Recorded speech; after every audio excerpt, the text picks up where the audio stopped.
வணக்கம் நிகிதா. அதாவது குவைத் சென்னை ஏர் India express பயணிகள் விமானம் நேற்று சென்னை சர்வதேச விமான நிலையத்திற்கு வந்தது. அந்த விமானத்தில் 248 பயணிகள் வந்தனர்.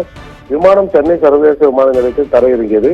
பயணிகள் விமானத்திலிருந்து இறங்கி குடியுரிமை சோதனை முடித்துவிட்டு தரைத்தளத்தில் உள்ள கான்வேர் பெல்ட் பகுதிக்கு தங்கள் உடைமைகளை எடுப்பதற்காக வந்து காத்திருந்தனர். பயணிகள் நீண்ட நேரமாக காத்திருந்தும் கன்வேயர் பெல்ட்டில் பயணிகள் உடைமைகள் வரவில்லை. நீண்ட நேரத்திற்கு பின்பு சுமார் 12 உடைமைகள் மட்டுமே வந்தன.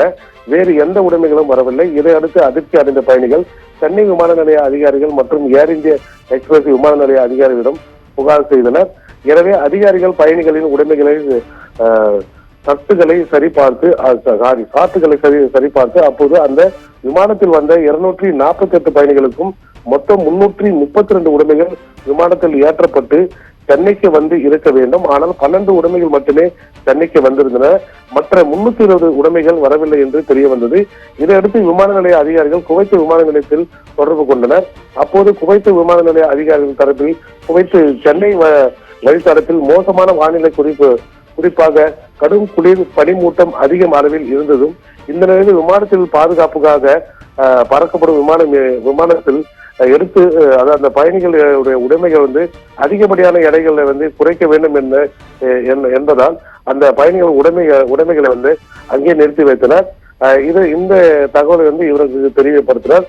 மேலும் லக்கேஜ்கள் மற்றும் குவைத் விமான நிலையத்திலே இறக்கி வைத்து விமானம் சுமந்து வரும் எடையை குறைத்து விமான பாதுகாப்புக்காக சென்னைக்கு வருவதற்கு ஏற்பாடு செய்திருந்தோம். இந்த பயணிகளின் உடைமைகள் அனைத்தும் குவைத்தில் பத்திரமாக இருக்கிறது.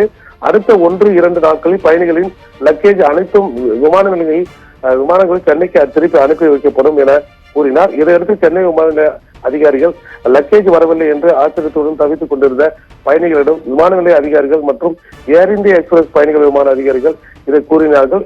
நிலைமை எடுத்து சொல்லி அடுத்து 1-2 நாட்களில் பயணிகளின் லக்கேஜ் அனைவரும் அவர்களின் வீட்டுக்கு முகவரிகளுக்கு நேரடியாக கொண்டு சேர்க்கப்படும் என உறுதி அளித்தனர். சென்னை பயணிகள் மட்டுமல்லாமல் வெளியூர் பயணிகள் உடைமைகளும் அவர்களுடைய வீடுகளுக்கு கொண்டு போய் சேர்க்கப்படும் என்று உறுதி அளித்தனர். உடனே பயணிகள் இதை முன்னதாகவே எங்களுக்கு தெரிவித்திருந்தால் இதுபோல் சென்னை விமான நிலையத்தில் உடைமைகளுக்கு நாங்கள் காத்திருக்க வேண்டிய டென்ஷன் ஆகாமல் இருந்திருக்கும் என்று கூறினார்கள். அதாவது எங்களில் சிலருக்கு மாற்று உடைகள் கூட இல்லை என்றும் வேதனைப்பட்டனர். பயணிகள் வேறு வழி இல்லாமல் அதிகாரிகள் சொன்னதை ஏற்றுக்கொண்டு விமான நிலையத்திலிருந்து தங்கள் வீடுகளுக்கு உடைமைகளை இல்லாமல் வெறுங்கையுடன் புறப்பட்டு சென்றனர். சென்னை விமான நிலையத்தில் ஒரு நேரத்தில் இதே போல் ஒரு விமானத்தில் வரும் 320 உடைமைகள் வராமல் பயணிகள் ஒட்டுமொத்தமாக தவிப்புக்கு உள்ளானது இதுவே முதல் முறையாக என்று கூறப்படுகிறது. குவைத்திலிருந்து சென்னை வந்த ஏர் இந்தியா எக்ஸ்பிரஸ் விமானத்தில் உடைமைகள் வராததால் பயணிகள் அவதியடைந்து வருவதாகவும் 332 பேரில் 12 உடைமைகள் மட்டுமே வந்ததாகவும் தெரிவிக்கப்பட்டிருக்கிறது. மேலும் மற்றவர்களின் உடைமைகள் வராததால் அதிகாரிகளுடன் பயணிகள் வாக்குவாதத்தில் ஈடுபட்டு வருகின்றனர். அண்மை செய்தியாக பார்த்து வந்தோம்.